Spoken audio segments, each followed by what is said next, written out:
Hallo, hier ist Andrea von 10 Talente. Diesen Schmuck trägst du im Winter als Handschmuck und im Sommer öffnest du die längenverstellbare Schlaufe und trägst ihn an den Füßen. Schuhgröße 42,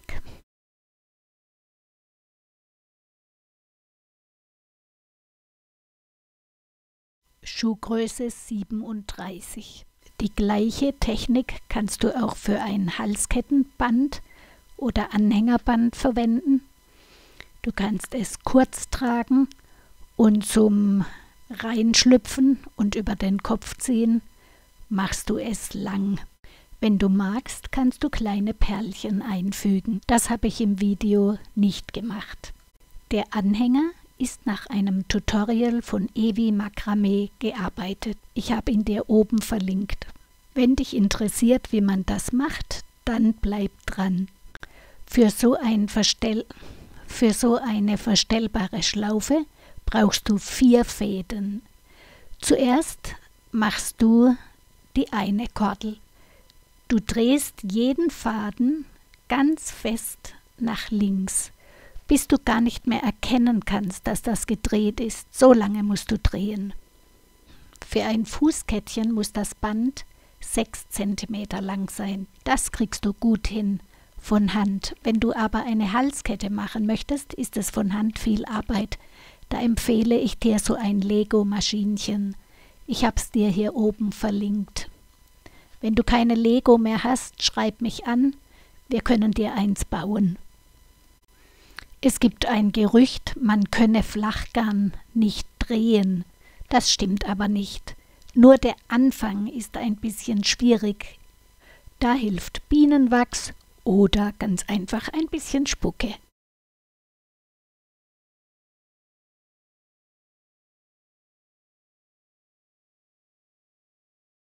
Beide Bänder auf gleiche Länge zusammenhalten und oben die Klemme lösen und dann das Band hochhalten.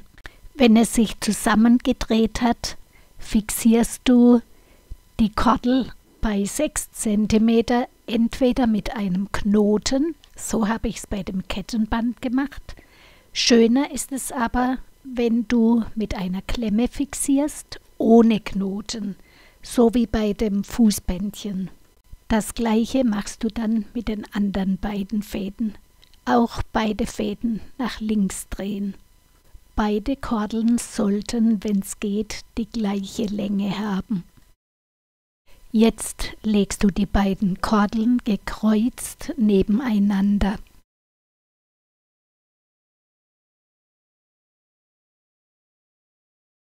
Die Kreuzung klemmst du jetzt oben fest. Dann drehst du die Klemme um 180 Grad herum. Sie soll wieder genau an der gleichen Stelle sitzen.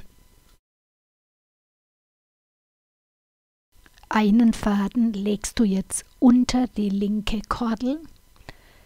Einer also rechts davon, einer links davon und jetzt machst du Kreuzknoten.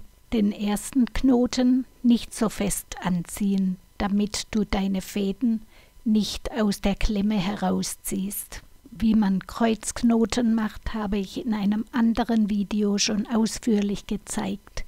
Ich verlinke es oben. Wenn du eine Perlenverzierung machen möchtest, fädelst du nach 2 halben Knoten, also nach einem Kreuzknoten, rechts und links auf die Knotfäden jeweils eine kleine Rocaille und machst dann den nächsten halben Knoten nach diesen Rocaille-Perlchen.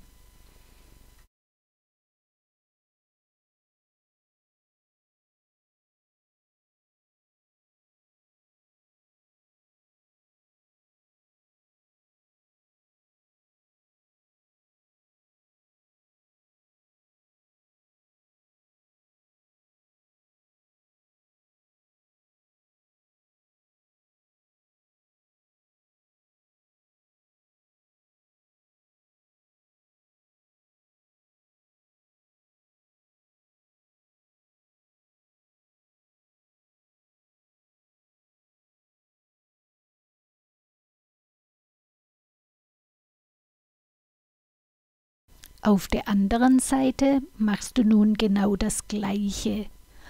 Ob du nun den ersten Knotfaden unter der Kordel hindurchführst oder oben drüber anfängst, ist eigentlich egal. Es kommt das Gleiche dabei heraus. Die Kordel geht durch diesen Knoten.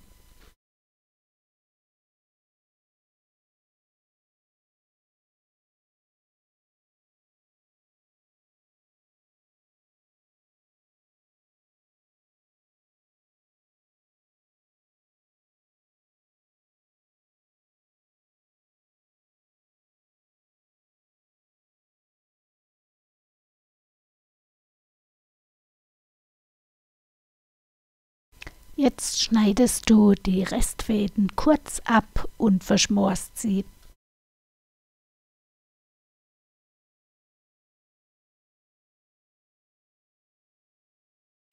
Danke fürs Zuschauen und tschüss, bis zum nächsten Projekt.